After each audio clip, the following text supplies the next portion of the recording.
Hi. So today I want to talk to you guys about the summative assessment that you are doing for Unit 1 with Learning Standard 7.4.1.1. We are going to I want to talk to you a little bit about Clemm, because Clemm is such a large part in this summative, and we haven't talked about it in a couple weeks. So Clemm, if you remember, is just a really great way for you to respond to a question when you need to use evidence from the text. So anytime that an instructor or someone asks you to provide evidence as text for your support, to support your thinking, this is the process that you can use to do that. So Clemm stands for the claim. What is your claim? Okay, so that's the actual answer to the question. What's your favorite food? My favorite food is green beans. I don't know. So that would be a claim. Okay, it's the answer to the question. And then from there, you would need to locate or lead into the quote. That just means that you tell us where you're going to find the evidence from before you actually tell the evidence. So you might say on page blah, blah, blah of The Outsiders. Or you might say Pony Boy said on page 14 blah, blah, blah, blah, blah. And you kind of just recap who says what where. Okay? And then the evidence would be the actual quote itself. So Pony Boy said on page 82, comma, quotation mark, then the evidence would be nothing gold can stay, period, end of quote, right? Something along those lines. And then from there, you would have to explain what this means. And so what we're asking you to do there is put it into your own words. If Pony Boy says nothing gold can stay, then you explain what that means. By nothing gold can stay, Pony Boy is pointing out that anything of great value cannot stay, cannot remain that way forever. Things that are really good, when life is really good, it's not always going to stay that way. It's gonna change. There's going to be valleys and hilltops, you know. So you explain it in your own words. Then, after you do that, you need to explain why this all matters, right? So you go back to that claim statement. You have to think about what question was asked originally that you were answering, and then you have to go back to that and explain why this all means this, or why this answers this, right? And so you explain why the quote is important and or how it helps support your claim, right? Questions to ask yourself: so what, who cares? The answer to that question is why your evidence matters. So this is all what you should be thinking about as you are doing your summative, because on your summative, either with this one is, you're seeing right now the body biography. So when you look at the body biography, there are 3 sections, okay? You'll have the picture of your character, and then there are 3 sections that you have to make sure you include on your poster somewhere. And so one of them is that you need to identify a character trait the text uses to describe the character. So if you say that Pony Boy is fearful, okay, then you need to provide textual evidence to support that. And you need to explain why the trait is important to the character. Why is it important that Johnny is fearful? Why would the author purposefully create a character who lives in fear like this? What part of the story does that really affect? And so you would use Clemm the best that you can on your body biography to explain all this, all right? And then you would move on to another section of your poster, and you would look at inferring a character trait that you believe strongly represents your chosen character. So if you're inferring it, that means the text doesn't come out and say it. So you have to find a character trait that you find it versus S.E. Hinton, the author, telling us, or Pony Boy telling us, right?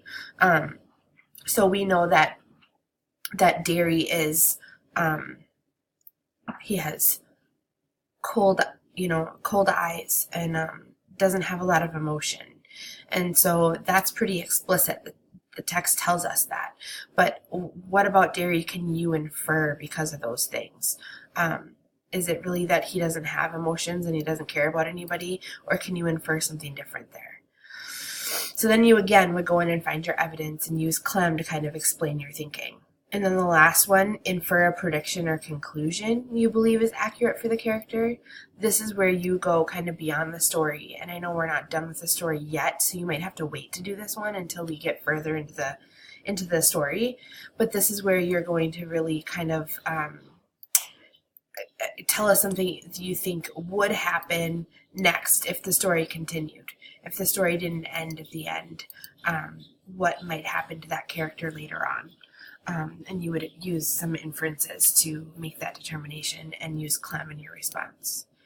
So I'm going to explain all this in class, but I wanted to have a video that you can kind of come back to if you forget or if you're feeling unsure about things. And it's the same thing with the essay. When you do the essay, there's different directions for each section, right? So the first section of your essay, the first body paragraph, after your introduction, says what is the best way to describe this character's personality overall. So you don't have to infer and, excuse me, it's Monday morning.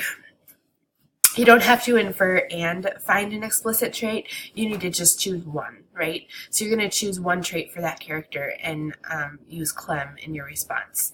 And then how does the character affect the plot? You've got to think that through. Because the character is this way or that way, what happens in the story and how does that affect the story? So you're going to use Clemm in that response. And then how does the author show the character's different perspectives? That's going to be a little trickier. So you're going to look for some information on that and use Clemm to support those thoughts. So Clemm is really important. And you've got to make sure that you know what you're doing with it when you begin. So if you're feeling like you need a little bit more information, I'm going to do an example quick. So stick with me here. Otherwise, now would be a good time to turn this video off and get to work. This inferences and elaboration practice was something given to you guys as a practice in the HyperDoc, in the Unit 1 guide. Sorry, I'm so tired. So I'm just going to go through and do one. I'm going to do this question here. The claim that I'm going to have to come up with is the answer to the question, what can you infer about the mother and father? The mother and the father are blank. So I'm going to go through and read the passage here quickly. I learned from the age of 2 or 3 that any room in our house was there to read in. My mother read to me. She'd read to me in the bedroom in the mornings. We'd sit in her rocker, which ticked as we rocked. It was as though we had a cricket accompanying the story. She read to me in the dining room in front of the fire, and she read to me at night when I'd gotten into my bed. Though it was the strain on his salary, my father bought books he thought I should read. There was a bookcase in the living room.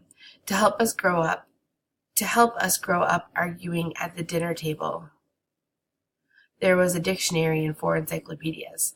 There were books about faraway places, too, all with pictures. I didn't know then that they were a clue to my father's dreams. He so longed to see the rest of the world. Okay, so what can I infer about the mother and the father? The mother and father are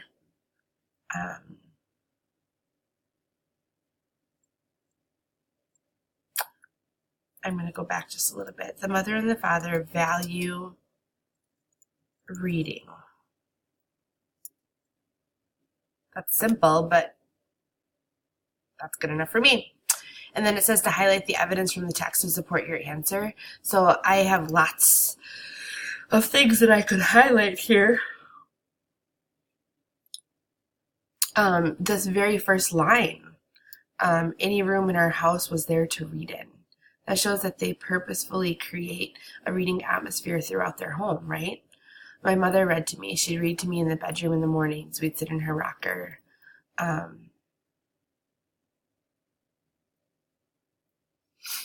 So another thing that I could do is, if I could use this quote, or I could choose, like, she'd read to me in the bedroom in the mornings, and then she'd read to me in the dining room in front of the fire, and she'd read to me at night when I got into my bed. There was a strain on his salary. My father bought books he thought I should read. the bookcase in the living room, a dictionary and encyclopedias. There's so much evidence in here. So I just need to kind of pick what I think is the best to show that they value reading. So I'm going to say, this is to highlight it, but I'm going to actually write it out here so you can see how this would all look as a paragraph. In the first paragraph, this is me locating, right? The mother, the narrator, stated that the mother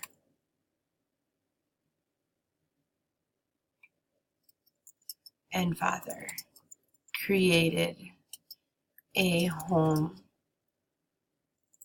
in which any room in the house was there to read in. I'm going to put these little brackets around the word. Where are the brackets that I want? I'm going to put these little brackets around the word "the" to show that I changed the wording in the text, because it says "are," but I changed it to "the."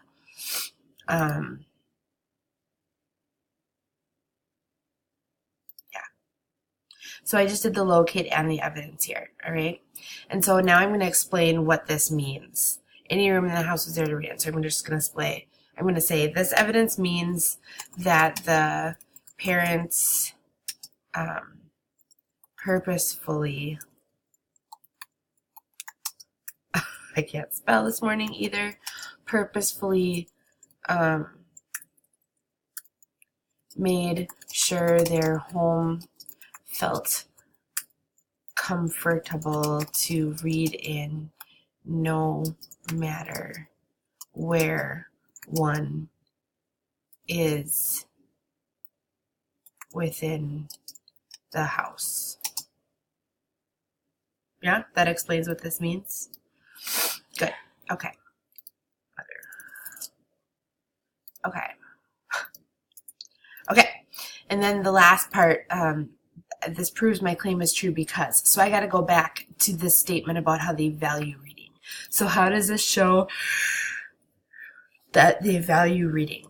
All right. So this proves that my claim is true because when a family goes through so much trouble to make sure that there are so many places to read, it shows how important they believe reading is. It sounds like they really want to ensure that their children feel drawn towards books throughout their home. Does that make sense? I hope. Excuse all my typing errors. I'm not quite awake yet.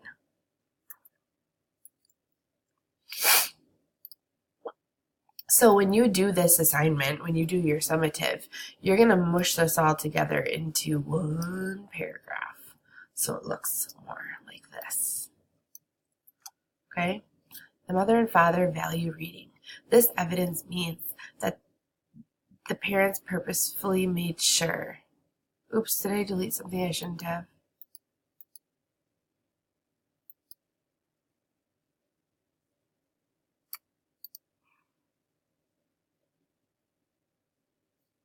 What did I do? Hold on here. Okay, I fixed it. Sorry. So now we have the paragraph, the whole paragraph all together. The mother and father value reading. In the first paragraph, the narrator stated that the mother and father created a home in which any room in the house was there to read in. This evidence means that the parents purposefully made sure their home felt comfortable to read in, no matter where one is within the house. This proves that my claim is true, because when a family goes through so much trouble to make sure that there are so many places to read, it shows how important they believe reading is. It sounds like they really want to ensure that their children